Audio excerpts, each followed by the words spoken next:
નવરાત્રીના સમય દરમિયાન માતાના પ્રાંગણમાં જ ગરબા કરીને શક્તિની પૂજા કરવામાં આવે છે।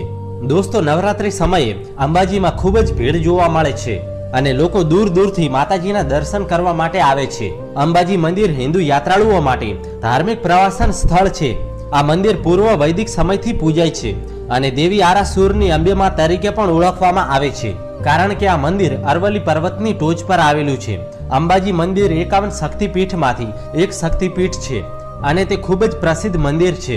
અંબાજી વિશ્વના સર્વોચ્ચ વૈશ્વિક નિયંત્રણ તરીકે ઓળખવામાં આવે છે। ઐતિહાસિક રીતે દેવીની કોઈ મૂર્તિ કે તસવીર જોવા નથી મળતી। આ મંદિરના ઇતિહાસ પ્રમાણે અંદરની દિવાલ પર એક સરસ ગોળાકાર જીવ છે, જે પ્રખ્યાત શ્રવણ શક્તિ બીજાથી યંત્ર છે, જે બહુમુખી આકાર ધરાવે છે અને 51 પવિત્ર બીજ અક્ષર ધરાવે છે અને આ યંત્રની પૂજા કરવામાં આવે છે, પરંતુ કોઈ પણ ફોટોગ્રાફ નથી લઈ શકતા।